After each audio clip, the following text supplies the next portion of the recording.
Hey everyone, welcome back to the channel. Today we'll be looking at one fascinating concept used in machine learning, natural language processing, and recommendation systems. And this concept is cosine similarity. Ever wondered how search engines find similar documents or even Spotify recommend songs that you always love? Cosine similarity plays a huge role in that.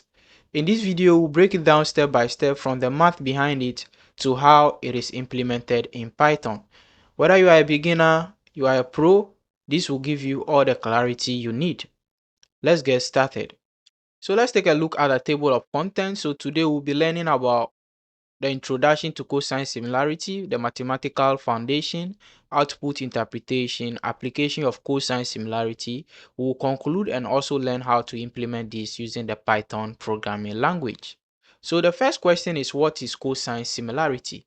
So in a nutshell, cosine similarity helps you to measure the similarity between two non-zero vectors in an inner product space that calculates the cosine of the angle between them. So the cosine similarity between vector A and B is the dot product of vector A and B divided by the magnitude of vector A multiplied by the magnitude of vector B. And that's what is expressed here. So A dot B is the dot product of the two vectors. A is the magnitude, you find the magnitude of A and also find the magnitude of B. So take note of this formula because we will follow this particular formula to implement it in Python. Now let's look at the output interpretation of cosine similarity. So the output from cosine similarity ranges from -0 to 1. So if you have a result from a cosine similarity you build and it's not in the range of -1 to 1, that means what you have built have some errors or there is some kind of thing to debug about it. So in a scenario where the output is 1, that means these vectors are identical, okay? That means they are very similar. The vectors you are trying to compare or the two things you are trying to compare are very similar.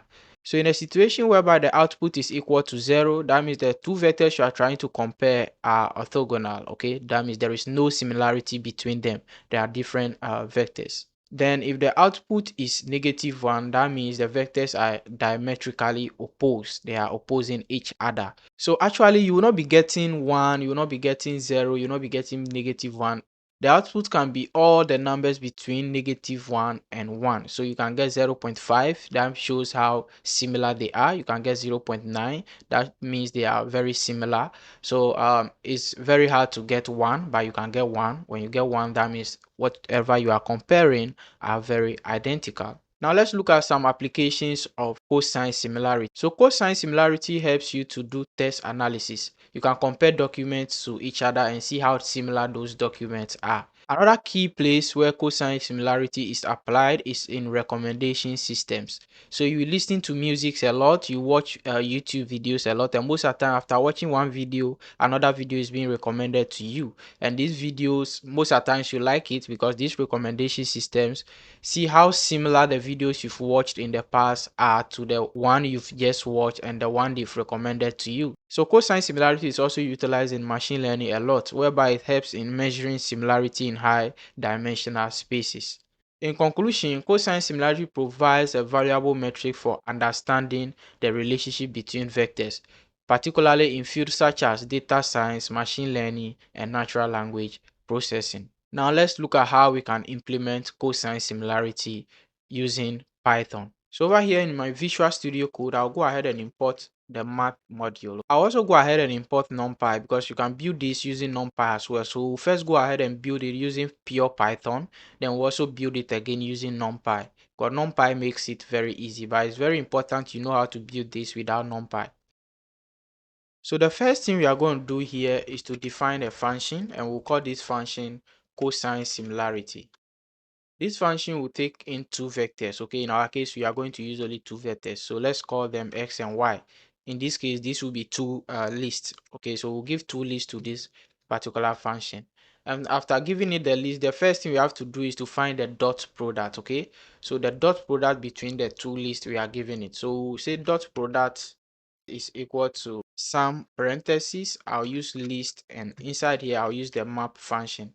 Okay, so the map function takes in a function and iterable. So x and y are our iterables where we'll supply to this map function because they are list. So what I'll do is to define a lambda function. So I'll just say lambda, and lambda here will take x and y, and it should find the dot product for x and y. So the dot product for x and y will be x multiplied by y.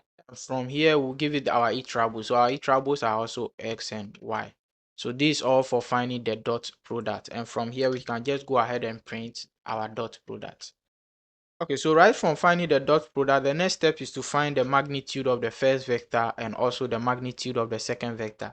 So the magnitude of vector 1, I'll call it magnitude underscore 1. And this is equal to, we'll use math dot square root.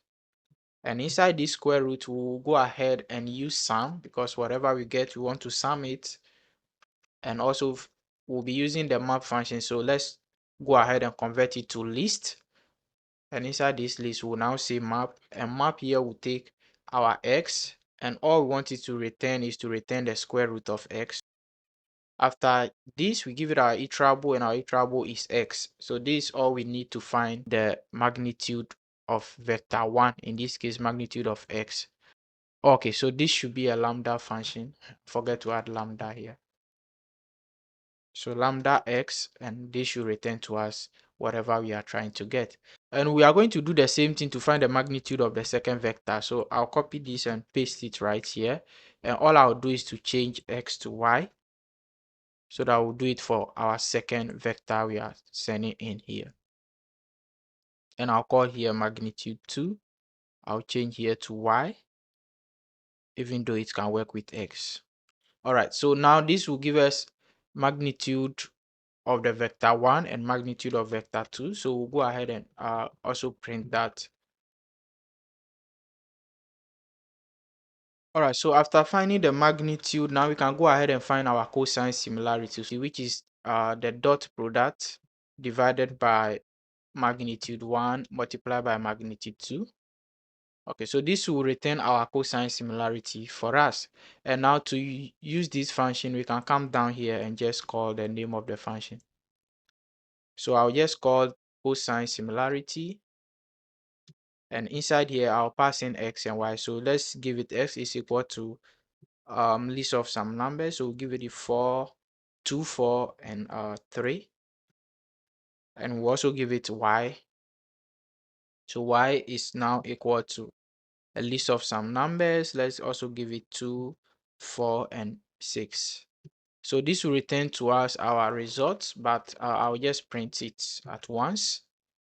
And now we can give this a try. So let me quickly run this and let's see. Okay, so our dot product is 38. The magnitude of vector 1 is 5.38 something.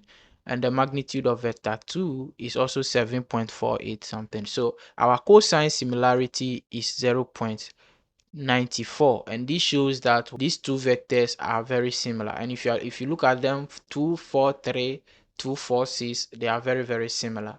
So this is the cosine similarity between these two vectors, and this is how you can implement this in Python. Now let's try and do the same thing using NumPy, which is very easy. So in NumPy, we have to define our two vectors. We want to find the cosine similarity between them. So I'll say these two vectors are x and y. Okay, and now the first thing to do is to find the dot product. So with NumPy, it's very easy. You can just say dot product is equal to np dot dot, and over here you pass in your two lists you have. You can convert this list to array, but you can pass it as a list. So I'll pass in x and y, and I'll come here and borrow this particular print statement. I'll just paste it here. So that's all you need to do to find the dot product. Then we'll find magnitude 1 and magnitude 2. So our magnitude 1 will be equal to np dot line arg dot norm, and inside here we just pass in the first vector, which is x, and we'll do the same thing for magnitude, and we'll do the same thing for magnitude 2. So I'll just copy this again, paste it, and instead of magnitude 1, I'll call it 2, and here I'll pass in y. So this will also get you your second magnitude, or the magnitude of your second vector. And from here, we can find our cosine similarity. But before we even find it, I'll borrow these two print statements. so that we can also visualize whatever we are doing. Okay, magnitude 1, magnitude 2, and finally we'll find our cosine similarity, which is the dot product divided by magnitude 1 multiplied by magnitude 2. So I'll name this one cosine.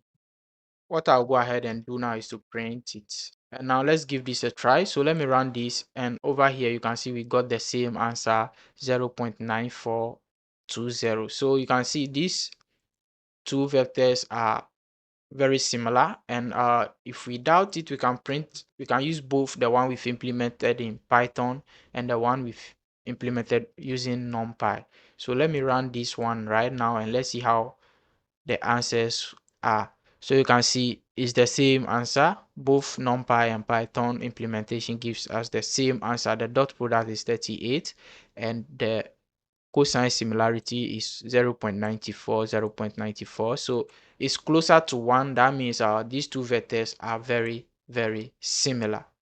So guys, this is how you can implement cosine similarity, and this is all you need to know about cosine similarity. If you enjoyed this video, make sure you share it with someone and also like and subscribe. Thanks for watching, and I'll see you in the next video.